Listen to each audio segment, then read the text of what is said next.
Excellency. Thank you very much.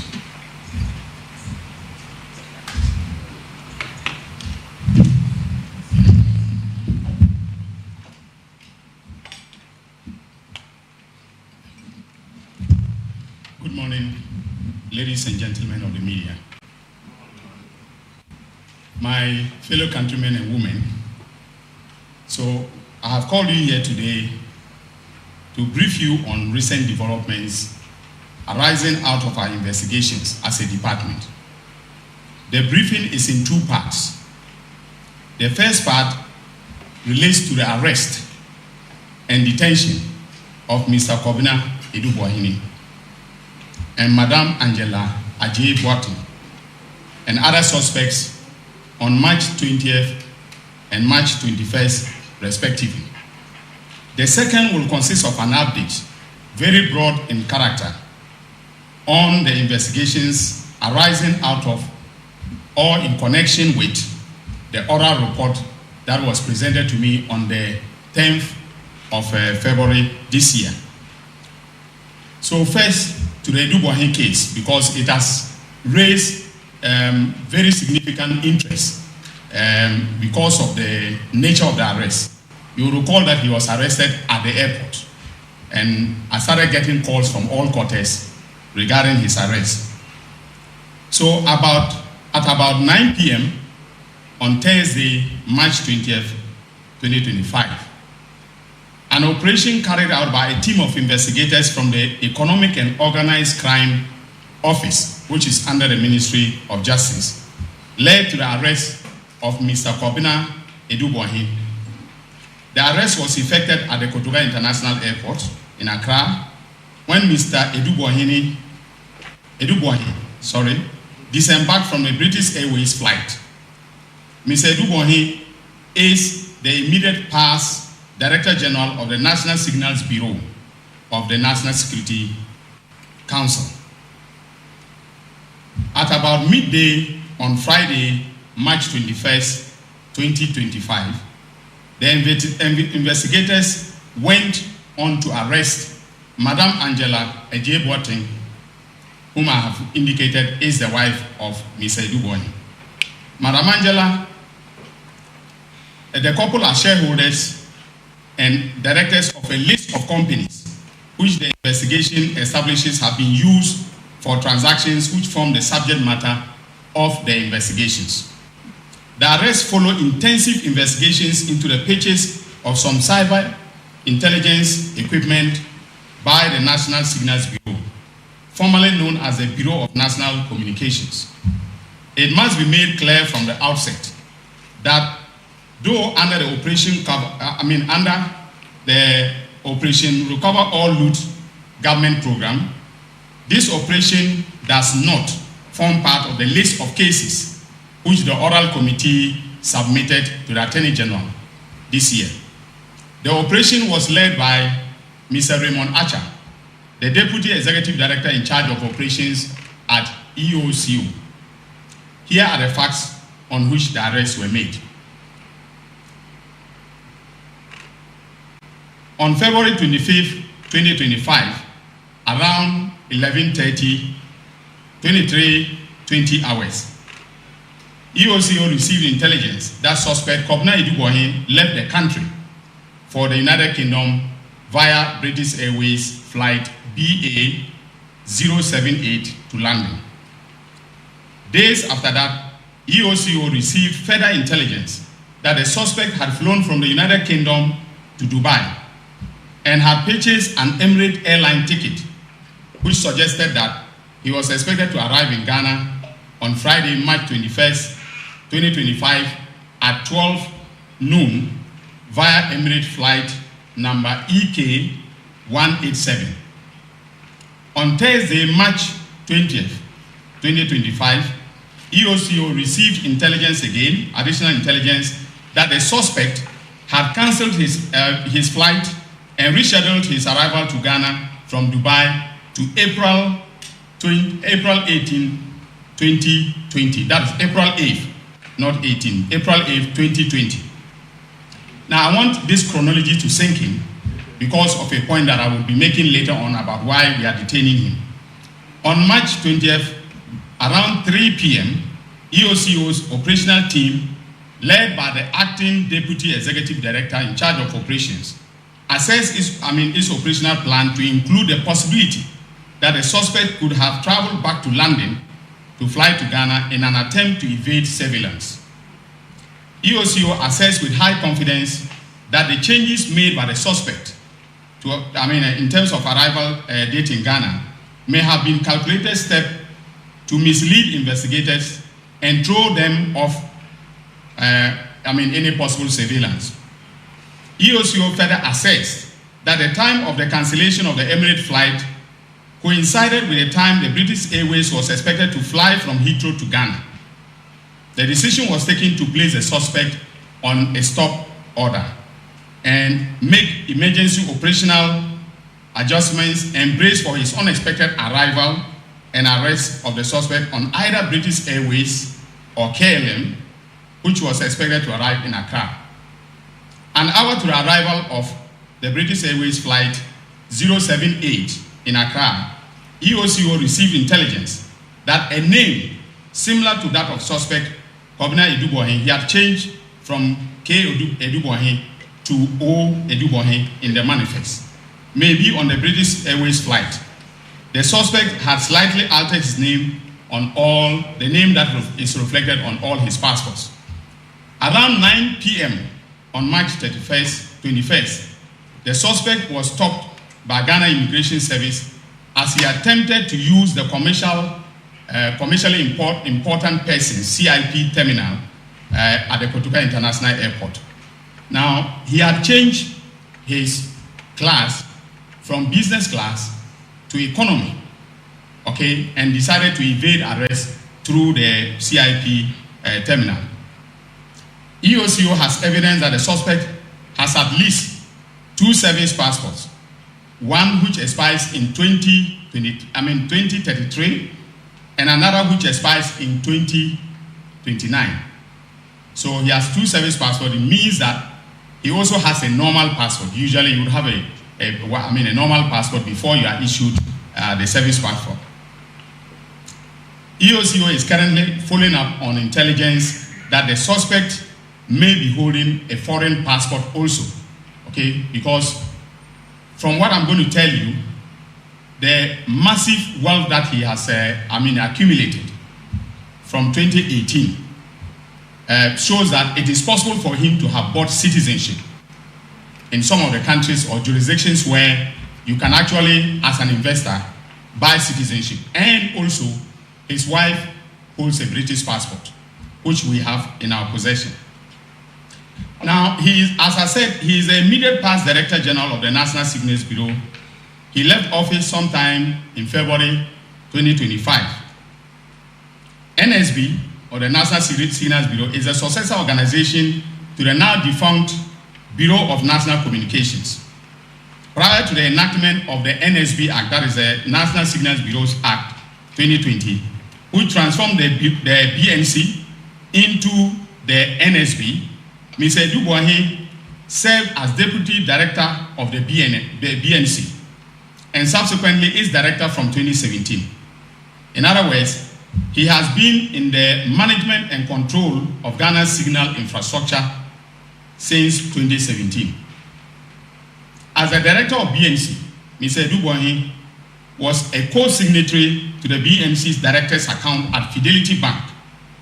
While serving as Director of BNC, however, he and his wife, Ms. Angela Adu-Boahen, registered a company on October 23rd, 2018, which they named, and listen carefully, BNC Communications Bureau Limited.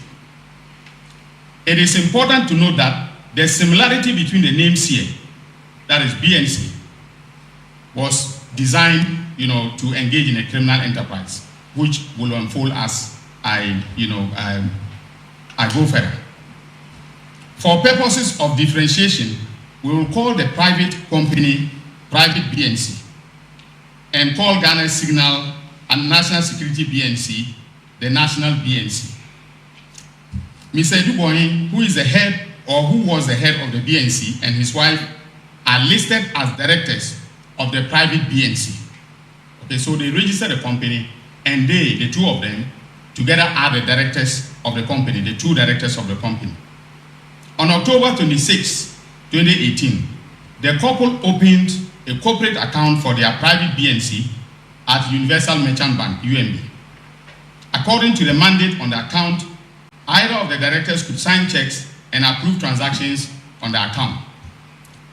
In his capacity as director of the National BNC, Mr. Adu-Boahen on January 30th, 2020, signed a contract on behalf of the government of Ghana and the National Security Council on the one hand, and on the other hand, an Israeli company called ISC Holdings Limited. The contract was for the purchase of a cyber defense system software at a price of $7 million United States of American dollars. Let us call this contract the GOG ISC contract.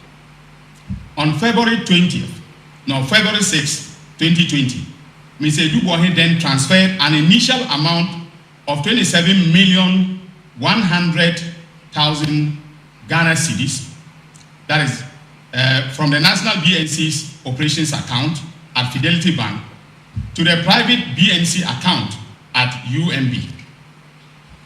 Official documentation on the transfer revealed that the amount was for the payment of cyber defense system software, which the National BNC was buying from ISC Holdings in Israel. Mr. Adu-Boahen, in effect, transferred the money from the National BNC to his private company, the private BNC.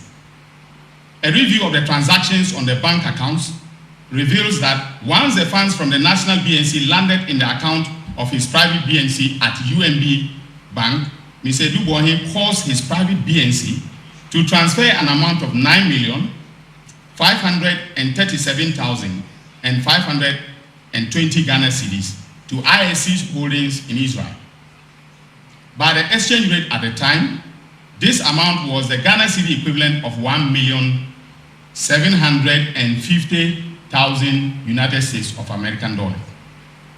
To justify or facilitate the transfer of the 9.5 million and the 9.5 million, Mr. Adu-Boahen fraudulently attached a copy of the Government of Ghana ISC contract as well as an invoice, which he held out as an invoice issued by ISC Holdings Limited or in respect of the Government of Ghana ISC contract. On March 18, 2020 and March 30th, 2020 respectively, he again transferred 21 million Ghana cedis from the National BNC Director's account at Fidelity Bank to the same private BNC account at UMB. The narration of the transaction indicated that it was for the payment of the cyber defense systems that the National BNC was buying. The transfer from the National BNC's account brought the total transfers that he made to his private BNC to 49 million Ghana cedis. By the exchange rate at the time, this amount was exactly the Ghana cedi equivalent of 7 million United States of American dollars. The exact full amount which he quoted as the price at which ISC Holdings sold the cyber defense equipment to government of Ghana. All the payments transferred to the invoice, a number from ISC Holdings, all the payments reference the invoice number from ISC Holdings to the National BNC. Importantly, after the initial transfer of the 9.5 million Ghana cedis, which was the equivalent of 1.750 United States of American dollars from the private BNC to ISC Holdings, no further payments were made to ISC Holdings. A review of the transactions on the private BNC account reveals that after the payment of the 1,750,000, Mr. Adu-Boahen and his wife began applying the rest of the funds for their personal use, making transfers to local third parties, personal investment, as well as transfers to unknown persons. And by the way, ladies and gentlemen of the media, we have all the account details, we have all the receipts, and any person who took money from Mr. Adu-Boahen from that account, we know.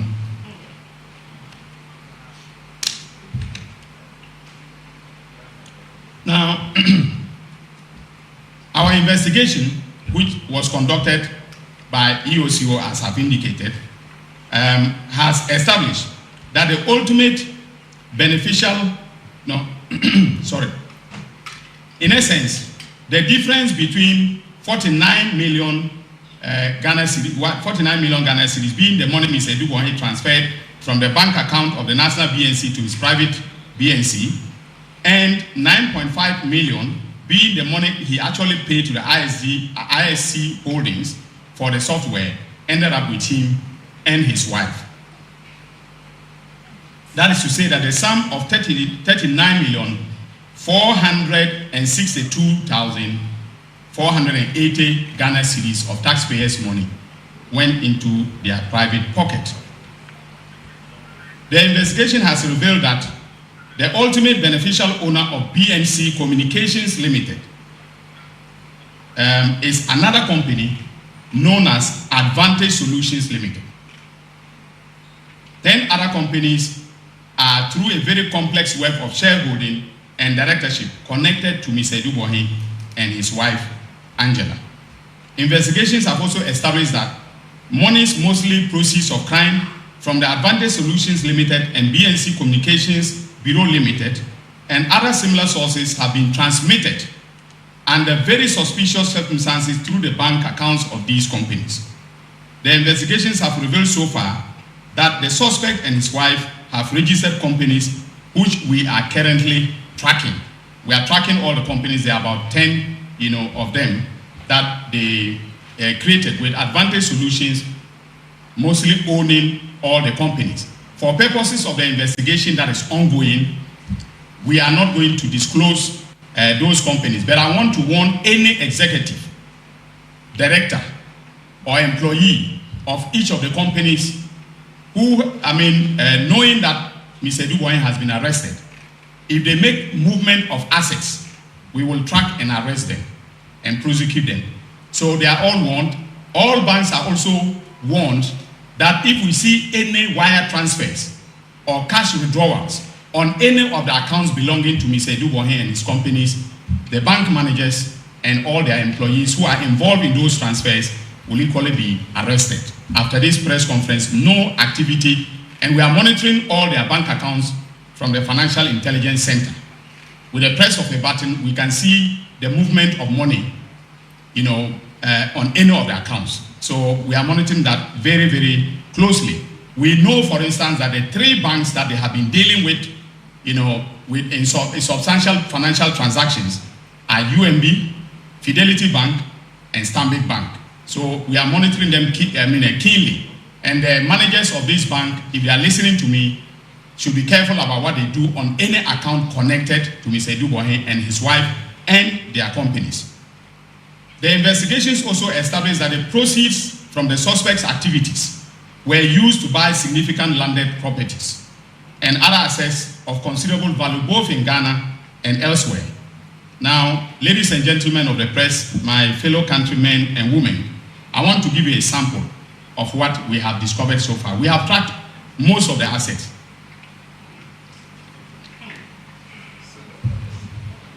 So, the properties that are in their names, their joint names, or sometimes in their,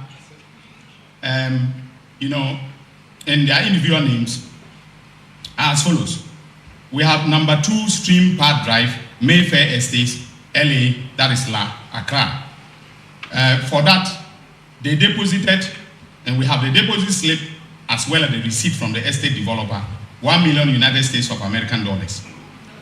Number 6, Edith Avenue, Mayfair Estates, Accra. Deposit 500,000 United States of America. That's American dollars. That's the initial deposit. All right.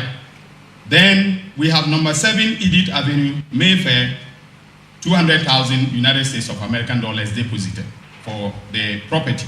Number 8, Edith Avenue, Mayfair Estates, La Accra, 97,815 United States of American dollars was deposited for that property. But we are sure that other cash payments were made to complete the purchase and then the transfer of ownership. So we are tracing all those documents.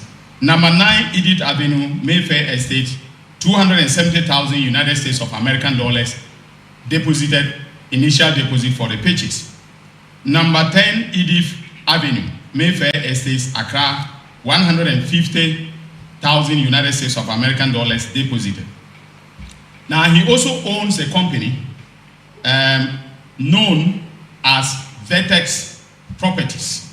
Vertex Properties, and we've traced the proceeds of crime to Vertex Properties also. They have Vertex Properties owns 27 houses located at Oyarifa. Each house costs, an estimated cost of 295,000 United States of American dollars. We also know that they have 2 properties in London that we are tracking, and I'm going to trigger the mutual legal assistance between the United Kingdom and Ghana for us to be able to lay hands on those properties. Now we also know we've been following the bank transactions very closely, and we know that on February 11, 2020, they made a 16 million fixed deposit from the payment received from BNC Security. This was from the initial payment of 27,100,000 Ghana cedis. On April 3rd, 2020, Mr. Adu-Boahen alone withdrew 7,250,000 Ghana cedis, okay, in cash. He withdrew that in cash. This payment came out of the second transfer of the 21 million from BNC National Security to BNC, his private company. On April 24th, 2020, 1.5 million cash withdrawal was made. On the same day, he made payments to a real estate company to the tune of 1,566,000. So you see the coincidence, okay, of the transactions that were taking place. Then February to September, out of the 49 million, which was transferred from BNC National Security to his private BNC, about 99% was withdrawn by him personally, and they were largely very large cash withdrawals. And we believe that those were the withdrawals that were made for him to make the deposit for the properties that are enumerated above.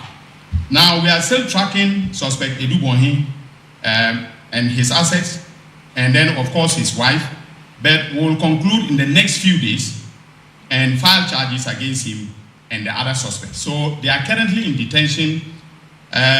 We had given them bail conditions from EOCO, he and his wife and the other suspect.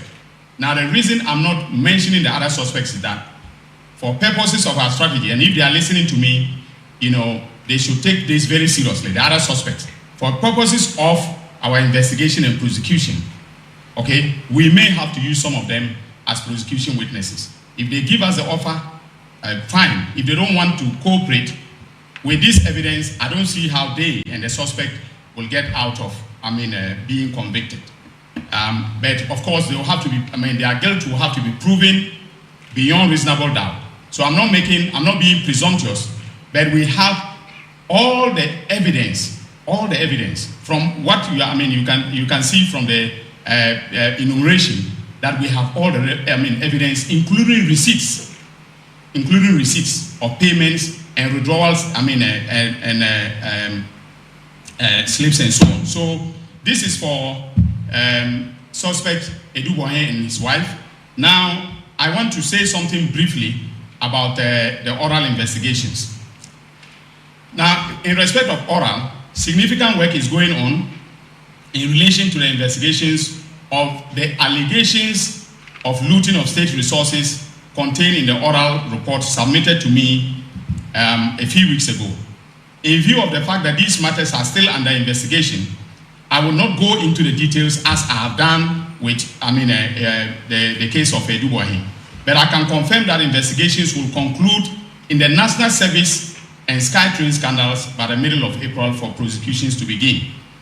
In the National Service scandal, 8 suspects have been interrogated, and a good number of them have started singing. They are cooperating with our they've started singing, literally. Yeah? So we will give you details of their songs at the appropriate time. In view of the fact that, so indeed, we now have evidence of payments that were made into the accounts of the top executives of the National Service by vendors, private vendors, and staff of the scheme. We also have evidence that in November 2024, and listen to this carefully, the CEO of the National Service Scheme and others paid a Ghanaian MP to kill the story in the media and to defend them. Now this is a developing story, and more will come out very soon. In respect of SkyTrain, we can confirm that the 2 million was paid at the request of the chairman of the board of directors of the Ghana Infrastructure Investment Fund, that is GIIF, Prof. Ameya Ekunfi, and then and then the CEO, Mr. Solomon Asamoah, who is currently hiding in Senegal. We tracked him first and noticed that he was in South Africa. So he left Ghana somewhere around February 2nd, the 2nd of February, to South Africa. So we were monitoring him in South Africa. And then he left South Africa and is now in Senegal. When we contacted him, he told us that he will not come to Ghana until I think he didn't say April, 3 months from now. Okay, so he's giving us 3 months to come to Ghana, very much like Ken Oforiatta, right? It reminds me of Ken Oforiatta. So he says he will come to Ghana in 3 months. So we are patiently waiting for him. If he wants to be tried in absentia, that is his choice to make. But we have the prosecutorial authority to prosecute him in absentia. And of course, the person who acted with him to transfer that money, the Prof. Ameya Ekunfi, is in the country. So if there is going to be delay, we'll start the prosecution with him being a suspect who is being tried in absentia. So on the SkyTrain, we noticed that there was no board approval for the transaction, and the conditions precedent to disbursement had not been met. The other board members and our review of the minutes of the board of directors have confirmed this fact. So we requested for all the minutes, of the board of directors within the period that this transaction occurred. And our perusal of the minutes show quite clearly that there was no board approval. Also, the interrogation has revealed, that the other board members said that they did not have knowledge of this transaction. In fact, there was one of the minutes where one of the members questioned why the GIF was in a hurry to make payment for this transaction. And no, answer of any significance was given to him by the two persons who, schemed and transferred $2 million of taxpayers' money to a Mauritius company. In fact, we tracked the company to Mauritius, and a lawyer in Mauritius has confirmed to us that it is non-existent. But that's also, a developing story. Now, the money, you see, if you are buying shares in a company, okay, you are buying shares in a company, that's your equity contribution to that company. The money is supposed to be paid into the share account, the shares account of that company. But the money was given to Africa Investment Holdings, okay? And when, it was paid, we noticed that Africa Investment Holdings was paid 100,000 United States of American dollars as the GIF's contribution to equity. And then listen to this, 1.9 million was paid to Africa Investment Holdings as share premium. Now, when you are paying for share premium, for those of you who are accountants and lawyers, well-versed in corporate law, share premium is not paid for nothing. It is paid for the performance of the company or the growth of the company and so on and so forth. So the company must have a certain track record, okay? But maybe they know something that I do not know. And in the course of investigation, we may know why. Maybe there is some other principle for paying a share premium, you know, to a company, an SPV that you just incorporated, all right?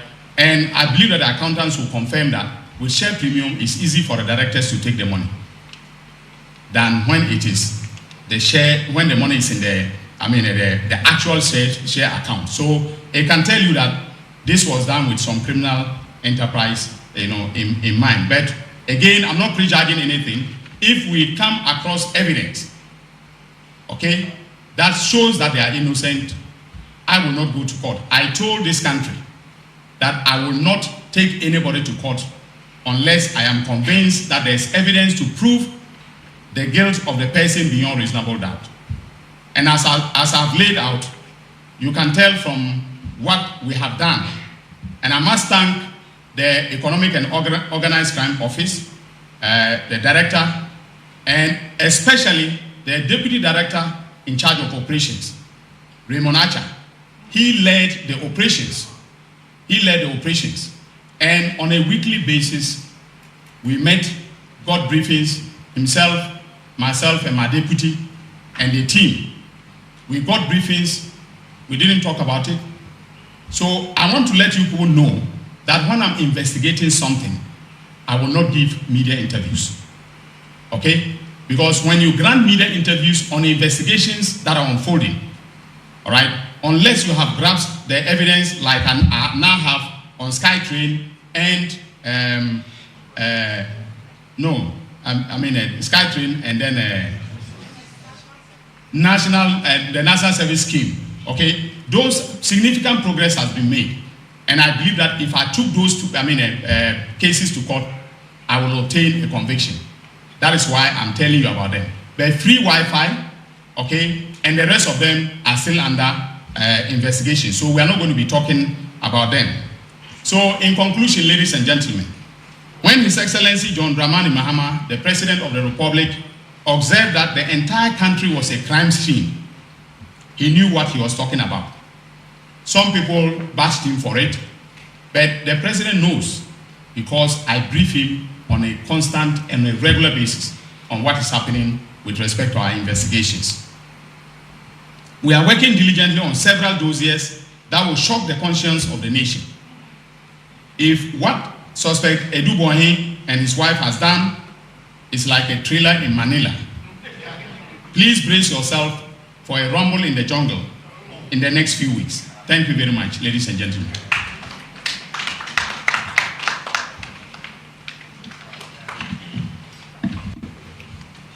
So the Attorney General will now field questions from journalists present and media representatives.